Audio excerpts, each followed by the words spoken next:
SBS ગુજરાતનો વિશ્વાસ.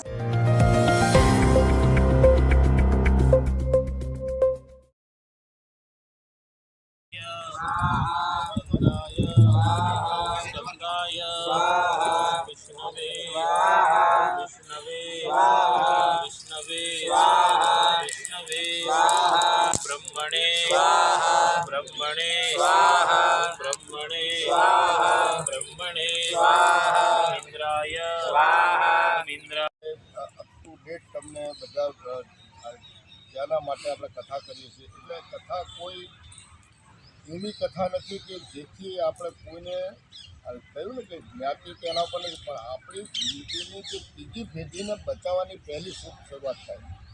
કારણ કે જો આ 5 તત્વો જે મહેન્દ્રભાઈ કહે ને આપણે જે બધા જાણીએ છીએ જે આપણું શરીર બનેલું છે, તો આ અભિયાન એક એવું અભિયાન છે કે આપણને બધું ફેક્ટરીમાં થાય, પણ તમે બધા જાણો છો કે અનાજ નહીં થાય, ફળ ફૂલ ક્યાંય અનાજ આ બધું કંઈ ફેક્ટરીમાં પેદા થવાનું નથી, આ ધરતીમાં જ પેદા થવાનું.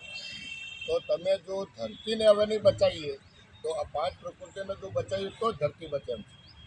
પછી ભવિષ્યની અંદર લોકો ખાશે શું? આપણી અત્યાર સુધીની પેઢી તો બરાબર, પણ બાકીની પેઢી માટેનું જો તમે અત્યારથી જો આ એક આપણે આઝાદી ત્યારે 47માં લડીને આપણી ફ્રીડમ મળી, પણ હવે પછી આપણે આ પ્રકૃતિનો પ્રકોપને કેમ આઝાદ થવું એની આપણે આઝાદી દરેક જણાએ લડવું. અને આમાં અમારા અભિયાનમાં અમે વારંવાર દરેક ઘરને પ્રકૃતિનું મંદિર બનાવ્યું. કારણ કે હવે આપણે એટલા બધા ભૂખતા થઈ ગયા છે કે પ્લાસ્ટિક સિવાય તમે બહેનોના ઘરમાં જાઓ કે એટલે ટૂંકમાં આપણા ઘરમાં જાઓ તો તમને 90% બધી વસ્તુઓ જોશે ને પ્લાસ્ટિકની જ મળશે.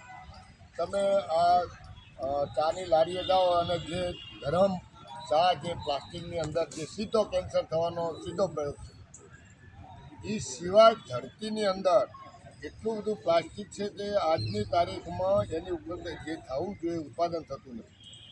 બીજા નંબર દરિયાની અંદર આપણે જુઓ તો જીવોની અંદર તમે જુઓ તો નવરું, કારણ કે બધું જાય છે દરિયામાં.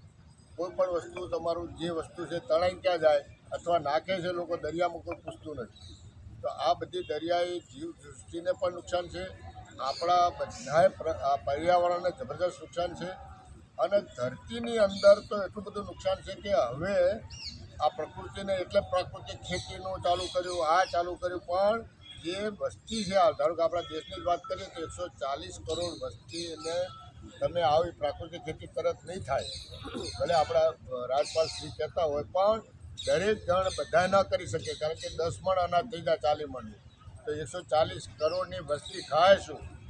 તમારે 10% ખેતીની અંદર લોકો પ્રયોગ કરે તો બરાબર, બાકી જેને જે ખોરાક પહેલેથી આપે તરત બંધ કરી દો તો એનું ઉત્પાદન ધીરે ધીરે ઘટશે. તો આપણા દેશની અંદર જે ફૂડ ઘઉં છે તો આપણે એક્સપોર્ટ કરી શકીએ એટલી આપણા દેશની કેપેસિટી, આપણા ખેડૂતો અને વૈજ્ઞાનિકો મળી અને જે આપણો ઉત્પાદન આપ જાણો છો કે આઝાદી પહેલાં આપણી જોડે ખાવાનું અનાજ પણ નહોતું, આપણે લાલ ઘઉં ખાતા હતા.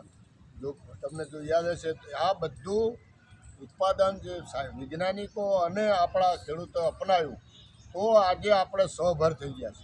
પણ આને જો ટકાઈ રાખવું હોય તો હવે આપણે બધા ભેગા થઈ અને ધરતીને કેમ બચાવીએ, પર્યાવરણને કેમ બચાવીએ, તો જ આપણે ઉત્પાદન લઈ શકશું. અને પાકમાંથી આવા તમે જુઓ તો આજની તારીખમાં હવે વૈજ્ઞાનિકો પણ અચંબામાં પડી ગયા છે કે કઈ વસ્તુ પકવીએ તો એ સમય વખતે વરસાદ ના હોય. તમે જો તો આ વખતે મગફળીથી માંડીને જે ચોમાસુના પાકો આ બધા જાણો છો કે કેટલા લાખ રૂપિયાનો આપણો પાક બધો ફેલ થયો. આનું કારણ આ જ થયું કે મગફળી આવેલી મોઢામાં કોળીઓ ખેડૂતોને નુકસાન થયું. તો આપણે બધામાં બીજું નહીં, વૈજ્ઞાનિકો પણ રિસર્ચ કરી રહ્યા કે કેમ વહેલી પાકે, વરસાદ થાય પહેલાં તમારી ઉત્પાદન આવી જાય ઘરમાં, એવી વેરાયટીઓ શોર્ટ્સ ઉતાળો બનાવવાનું શરૂ કરતા લગભગ 50-60 ઓરડિયા રોજે અને એના માટે બનાવતા અને ખૂબ સરસ રીતે એ કામ સતત 3 મહિના સુધી ચાલ્યું.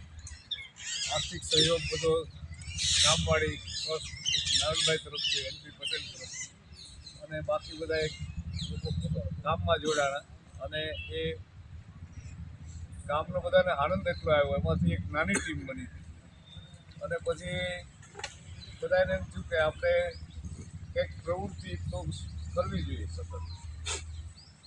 તો મેં એક સૂચન કર્યું કે ભાઈ રચનાત્મક કામમાં અત્યારના સૌથી સારું કામ છે જેને હારે આખા વિશ્વની લોકોને નિસ્બત છે, ન કેવળ માનવ જાતને પણ સમગ્ર જીવસૃષ્ટિને જેની હારે નિસ્બત છે એવું કામ છે પ્રકૃતિ માટે. અને એ સમયે તો આજે જેટલા આમાં આપણે વધુ ગંભીર પરિણામો ભોગવી રહ્યા છીએ એટલા હજી ત્યારે શરૂ નહોતા થયા. તો પ્રકૃતિને એના 5 તત્વો એને સમગ્ર રીતે પ્રકૃતિને 5 તત્વો માટે કામ કરનાર કોઈ છે નહીં. માત્ર કેટલાક લોકો અમુક પાર્ટનું કામ કરે. દાખલા કે પર્યાવરણ માટેનો આપણો શબ્દ એ પ્રકૃતિ તો કોઈને શબ્દ જ નહોતો આવડતો. પર્યાવરણ શબ્દ આપણે વાપરીએ અને એના માટે વૃક્ષો વધીને બહુ કોઈ વધારે કામ કરતો હોય તો જળ સંચયનું કામ કરે. એટલે એમને ભાઈ કોઈ અવાજ ન કરે, હિંગા જ બધા રહે.